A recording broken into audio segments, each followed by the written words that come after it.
Shri Swami Samarth. Hello everyone. तर तुम्हाला सगळ्यांना शिवजयंतीच्या खूप साऱ्या शुभेच्छा. तर काल होती शिवजयंती, पण काल काही मला व्हिडिओ पोस्ट करता आला नाही. हा मी शूट करून ठेवला होता, पण एडिट करायला वेळच मिळाला नाही. कारण काय झालं की माझी अचानक तब्येत बिघडली.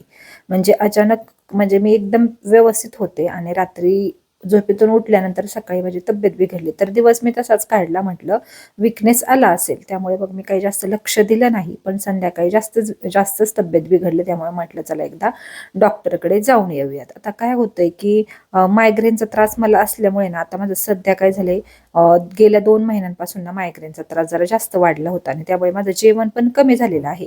आता ज्यांना ज्यांना कोणाला मायग्रेनचा त्रास आहे त्यांना माहिती असेल, यावेळी मळमळ उलट्या होतात आणि त्यामुळे आपोआप जेवण कमी होतं.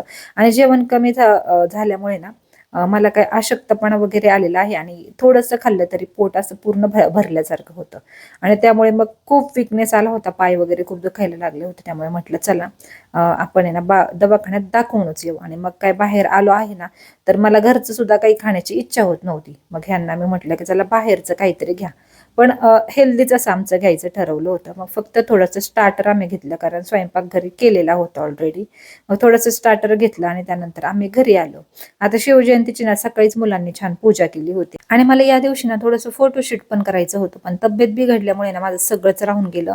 चांगला गुरुवार होता, गुरुवारची पूजा देखील माझी राहिली, कारण मी थोडासा दिवसभर आराम केला आणि व्हिडिओ पण त्यामुळे शिवजयंतीच्या दिवशी मी हा पोस्ट करू शकले नाही. त्यांनी गुरुवारची आमची डेलीची जी पूजा असते ना, अभिषेक वगैरे ते करून घेतला आणि राजने पण मस्त अशी म्हणजे शिवाजी महाराजांच्या पूजेची तयारी केली आणि मस्त असं त्याने खूप मस्त सजवलं होतं, म्हणजे त्याच्या वयाच्या मानाने.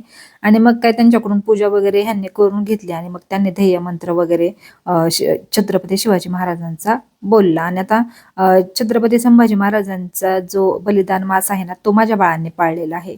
त्यामुळे मग त्यांना म्हटलं की आता तुम्हाला ध्येय मंत्र वगैरे रोजच म्हणायचं आहे. आणि थोडं थोडं म्हटलं, त्यानिमित्तानं त्यांचं पाठ पण होईल आणि ही आपली संस्कृती आहे, त्यांना थोडीफार त्याची जाणीव पण राहायला हवी.